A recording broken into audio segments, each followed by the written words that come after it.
હવે વાત સુરતના કતારગામની કરીએ, જ્યાં ડિમોલિશન વિવાદ મામલે ધારાસભ્ય વિનુ મોરડિયાનું નિવેદન સામે આવ્યું છે. સેન્ટ્રલ ઝોને લાઇન દોરીની કામગીરી કરી હતી. મોરડિયાએ કહ્યું છે ડિમોલિશન કોણ કરીને ગયું તેની તપાસ ચાલુ છે, એવું પણ ધારાસભ્ય વિનુ મોરડિયાનું કહેવું છે. કોર્પોરેશનને ડિમોલિશનની માહિતી નથી કર્યું તે માહિતી મળી છે, એવું મોરડિયાએ કહ્યું છે. તપાસ બાદ સમગ્ર મામલે યોગ્ય કાર્યવાહી કરાશે તેવો મોરડિયાનો દાવો છે. તો જે રીતે સુરતના કતાર ગામમાં ડિમોલિશનનો એક આખો વિવાદ સામે આવ્યો છે. સ્થાનિકોએ કહ્યું છે કે તેમના 200 જેટલા મકાનોનું ડિમોલિશન કરવામાં આવ્યું છે, પરંતુ તંત્રએ ઇનકાર કર્યો છે કે તેમના દ્વારા કોઈ ડિમોલિશન નથી કરવામાં આવ્યું.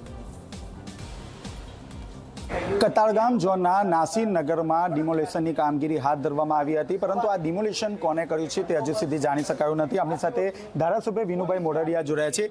જી સર, આ ડિમોલિશન કોને કર્યું? હજી ડિમોલેશન કોણે કર્યું છે કોઈ જવાબદારી નથી. મેં મ્યુનિસિપલ કમિશનરશ્રીને આજે મેં માહિતી માગી. એમણે કીધું કે અમે સુરત મહાનગરપાલિકા તરફથી અમે કોઈ ડિમોલેશન કર્યું નથી, અમે કોઈ કામગીરી કરી હતી, આમાં આપણો કોઈ રોલ છે નહીં. આ પ્રકારનો જવાબ મને મ્યુનિસિપલ કમિશનર તરફથી મળ્યો છે ત્યારે જ. પરંતુ સર, પીઆઈ દ્વારા તો એવું કહેવામાં આવ્યું છે કે સેન્ટ્રલ ઝોન દ્વારા બંદોબસ્ત માંગવામાં આવ્યો હતો. એ અત્યારે આપણા મીડિયા દ્વારા જ મને માહિતી આપવામાં આવે છે કે સેન્ટ્રલ ઝોને આનો બંદોબસ્ત માગ્યો હતો. એ મને જાણકારી નહોતી. હજી હું ફરીથી પૂછીશ કે આ બંદોબસ્ત માગ્યો કે નહીં. એની શું સ્પષ્ટતા થાય છે કે બંદોબસ્ત પ્રમાણે માગ્યો તો એ પ્રમાણે આપ્યો છે કે એની રીતે આવ્યા છે, પણ મ્યુનિસિપાલિટી કોઈ હટાવવા માટે કે કાંઈ કાર્ય કરવા માટે ગઈ નથી, એવો મને સુરત મહાનગરપાલિકામાંથી જવાબ મળ્યો છે. અને હજી પણ આની તપાસ કરશું, જોઈશું આમાં કોનો રોલ છે, અને જે કોઈ એની અંદર અનઓફિશિયલી કામગીરી કરી છે તો એની સામે કાર્યવાહી કરાવશું. તો અંદરની લડાઈમાં જે લોકો છે તે રસ્તા પર આવી ગયા છે. મને અંદરોઅંદરની લડાઈ કોની છે એ મને ખબર નથી, પરંતુ નિયમ મુજબ જે સુરત મહાનગરપાલિકાના 205 નીચેનો રસ્તો હોય તો એ તપાસ કરવી પડે અને એ કાર્યવાહી કોર્પોરેશન કરી શકે છે. પરંતુ અહીંયા તો એ જ વાત છે કે કોર્પોરેશને કામગીરી કરી નથી. હવે અંદરનો કોનો લડાઈ છે ખ્યાલ નથી. સર, સીએમને રજૂઆત થશે આ સમગ્ર મામલે?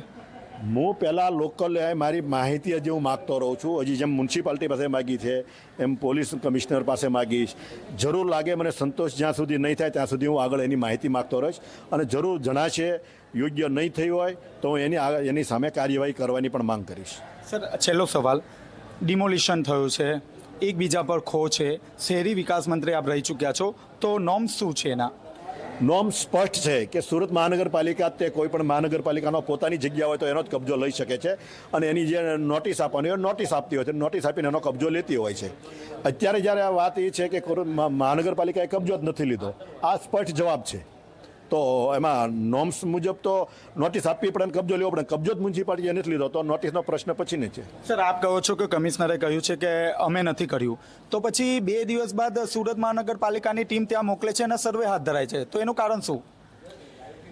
એ જાણવા મળશે, કારણ કે 205 નીચેનો રસ્તો હતો એ માપ મેં પૂછ્યું તો અહીંથી જવાબ મળ્યો છે કે અમે 205 મુજબનો રસ્તો અમે માપણી માટે ગયા હતા. અમે કોઈ કાર્યવાહી કે મ્યુનિસિપાલિટીનું કોઈ તંત્ર કે મ્યુનિસિપાલિટીના કોઈ વાહનો આમાં ઉપયોગમાં લેવામાં નથી આવ્યા. તો 2 દિવસ પછી આ ટીમ શા માટે મોકલી કમિશનરે? સર્વે માટે. શેની સર્વે માટે? બધા કોનું ડિમોલિશન થયું છે, તમામના લાઇટ બિલ, વેરા બિલ માંગવામાં આવ્યા છે, સર્વે થયો છે ત્યાં. હવે એ માહિતી મારી પાસે પૂરી નથી. મને જે મીડિયા દ્વારા માહિતી મળી હતી એ મેં પૂછ્યું હતું. એ વધારે માહિતી કદાચ કમિશનરશ્રી આપી શકે. વિનુભાઈ, લડત ચલાવશે? લડતનો પ્રશ્ન નથી, લડત નહીં ચલાવું.